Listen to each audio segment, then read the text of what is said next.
cruz de la muerte me quitó. Para Un saludo para mí no todos hay ustedes, queridos hermanos. Una condena. bendición poder compartir una vez más la exposición de la palabra del Señor. En esta oportunidad quiero compartir con ustedes tres cosas que todo ministro debe recordar.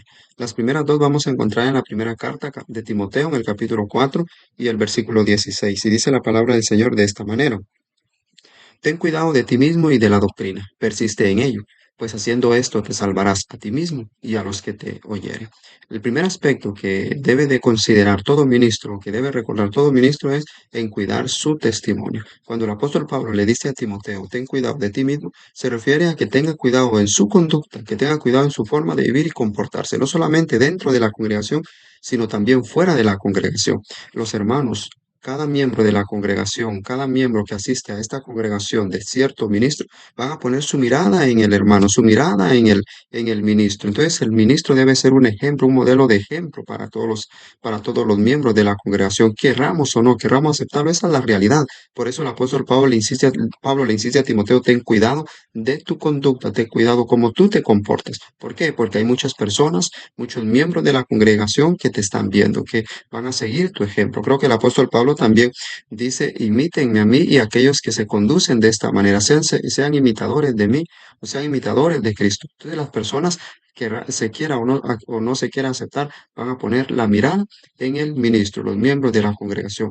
Y fuera de la congregación, eh, eh, es mucho más, porque las personas fuera de la congregación ponen su mirada en los cristianos y por supuesto ponen su mirada en los ministros. Cuenta la historia en una ocasión que había en cierto pueblo la necesidad de un ministro en una congregación y fue un ministro nuevo a a esa ciudad o a ese pueblo que no era muy grande, fue un nuevo ministro. Y ese ministro cuando llegó, pues fue a conocer el pueblo, fue a conocer a las personas, entró a una tienda a comprar algunas cosas. Cuando entró a la tienda, pues él compró algunas cositas, las pagó y él estaba tan entusiasmado, incluso estaba un poco distraído, pues que él tomó el dinero del cambio, se lo metió al bolsillo y se fue a su vehículo, pero resulta que se dio cuenta que había más de lo que le tenían que dar de cambio. Entonces, ¿qué hizo el ministro? Dice que regresó y le dijo al dueño de la tienda, le dice, oiga, mire que usted me dio más de lo que me debía de dar y quiero devolvérselo. Entonces, el dueño de la tienda le dice, mire, yo lo hice a propósito porque, mire, hace mucho tiempo yo he deseado o he estado pensando regresar a la iglesia o asistir a la congregación y quería saber qué tipo de ministro iba a venir a esta congregación. Entonces, querramos o no querramos aceptarlo, las personas ponen su mirada en los ministros. Por esa razón, una de las cosas que todo ministro debe recordar es cuidar su testimonio, cuidar su conducta, su forma de vivir, porque las personas van a poner su mirada en él. El segundo aspecto que todo ministro debe recordar tiene que ver con no solamente tener cuidado de sí mismo, sino también de la doctrina que enseña. El ministro debe ser un fiel expositor de las escrituras. Tan importante es la exposición de la escritura, puesto que el apóstol Pablo le dice, persiste en ello, pues haciendo esto te salvarás a ti mismo y a los que te oyeren. Claramente nosotros sabemos que ni Pablo, ni Timoteo, ni ningún hombre en este mundo puede salvarse a sí mismo, pero a lo que Pablo se refiere es en la exposición fiel y verdadera de la palabra que Dios había transmitido por medio de Jesucristo y que ahora se había transmitido a través de los apóstoles. Y el apóstol Pablo le dice que la doctrina que Timoteo iba a transmitir, iba a enseñar, de eso dependía la salvación, tanto de Timoteo como de aquellos que le escuchaban. ¿Por qué? Porque la exposición de la palabra del Señor tenía que ser fiel al Evangelio, a hablar de Jesucristo. Recordemos que muchos lamentablemente salieron a enseñar doctrinas falsas. Una de estas nosotros la encontramos cuando Pablo en el capítulo 20 del libro de Hechos, él estaba despidiéndose de los cristianos, especialmente él mandó a llamar a los ministros de Éfeso y les aconseja a estos ministros, a estos ancianos, a estos pastores y obispos.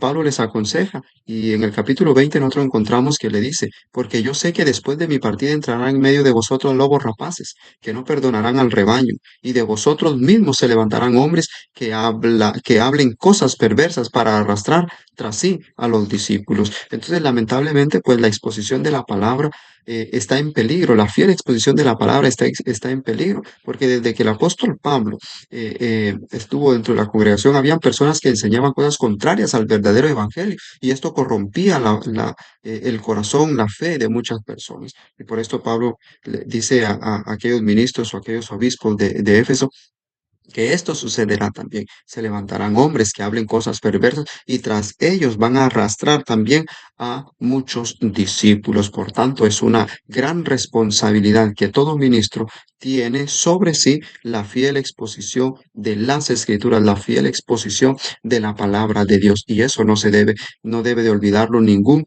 verdadero ministro de Dios. Santiago capítulo 3 versículo 1 dice, hermanos míos, no os hagáis maestro muchos de vosotros, sabiendo que recibiremos mayor condenación. O sea que esta es una gran responsabilidad, el estar al frente de una congregación, el pararse al frente de un grupo de personas, pararse detrás de un púlpito, es una responsabilidad grande, no es solamente algo que se debe de tomar a la ligera, es una gran responsabilidad que todo ministro debe de recordar que tiene en sus manos, el alimentar, a exponer la palabra de Dios para alimentar a los creyentes, a los fieles creyentes que están allá en sus lugares sentados, escuchando y poniendo atención a la exposición de la palabra. Así que son dos aspectos que encontramos aquí en la primera carta de Timoteo. La primera, el ministro debe de recordar que debe cuidar de su testimonio. Y segundo, debe recordar que debe ser un fiel expositor de las escrituras. Y el tercer aspecto que todo ministro debe recordar lo encontramos en la segunda carta también a Timoteo, capítulo 2, versículo 1 y 2. Dice así, tú pues, hijo mío, esfuérzate en la gracia que es en Cristo Jesús. Lo que has oído de mí ante muchos testigos, esto encarga ahora a hombres fieles que sean idóneos para enseñar también a otros. Entonces, ¿qué es lo que debe recordar todo ministro? No solamente cuidar de su testimonio, no solamente ser un fiel expositor de la Escritura, sino que también debe de recordar la responsabilidad que está sobre él de escoger a hombres fieles e idóneos para transmitir la enseñanza que los apóstoles recibieron del Señor Jesucristo. Lamentablemente, pues a veces nosotros podemos equivocarnos, que tal vez tenemos cierta necesidad en la congregación de hombres que también nos ayuden a llevar cierto trabajo, cierta responsabilidad y podemos escoger a la ligera a ciertos hombres que no es porque no sean fieles, porque puede ser que haya hermanos que sean fieles en la congregación, que sean hombres que cuenten con digamos, con un buen ejemplo dentro de la congregación, pero lamentablemente esto no quiere decir que sean idóneos para enseñar. La persona que va a pararse al frente, que se va a elegir para pararse al frente, a dar una enseñanza a la congregación, no solamente tiene que ser un hombre fiel, no solo tiene que ser un cristiano fiel, sino que también tiene que ser idóneo para enseñar. Por alguna razón, cuando el apóstol Pablo también transmite en la primera carta a Timoteo los requisitos para poder escoger a los obispos, dice que no debe ser un neófito, sino que tiene que ser apto para enseñar, debe estar preparado para enseñar. ¿Qué es lo que hacemos nosotros a veces? Pues tenemos que tener mucho cuidado cuando escogemos a hombres para ponerlos al frente del púlpito o detrás del púlpito, al frente de la congregación y disertar alguna enseñanza o algún sermón. El apóstol Pablo también le dice a Timoteo en la primera carta, capítulo 5, versículo 22, no impongas con ligereza las manos a ninguno, ni participes en pecados ajenos, consérvate puro. El problema, lamentablemente, es que a veces puede que el ministro de Dios se olvide de la responsabilidad que conlleva el confiar a hombres, el transmitir la enseñanza de la palabra de Dios y escoge a la ligera. Escoge, lamentablemente, presionados por la necesidad de contar con la ayuda de alguna persona. Entonces nosotros nos damos cuenta con estos tres aspectos que todo ministro debe recordar es la importancia de la palabra de Dios, la importancia de la doctrina de nuestro Señor Jesucristo. Primeramente, aquella doctrina puede ser manchada lamentablemente por la conducta de los ministros o también puede ser manchada por la mala exposición de la palabra del Señor, donde se compromete la enseñanza, se compromete por ganancias deshonestas, se compromete la fiel enseñanza por quedar bien con algunas personas, o también se compromete por poner al frente hombres que no son idóneos ni capaces para enseñar, aunque sean fieles en la congregación, pero no tienen esa capacidad y esa idoneidad para enseñar. Así que, queridos hermanos, esta es una breve exposición que he tratado de compartir con ustedes. Tres cosas que todo ministro debe recordar. Si usted, querido hermano, tiene un ministerio en la congregación, si usted es parte del liderazgo dentro de la congregación, usted es un anciano, usted es un anciano, usted es un pastor, usted es alguien que cuenta con el respaldo y la aprobación de la iglesia y de Dios para tomar las decisiones, tenga cuidado en su conducta, en su testimonio, tenga cuidado en cómo usted va a exponer la escritura y tenga cuidado a quién usted va a escoger para también exponer la palabra del Señor. Así que gracias por su atención y que el Señor siga bendiciendo su vida. En verdad.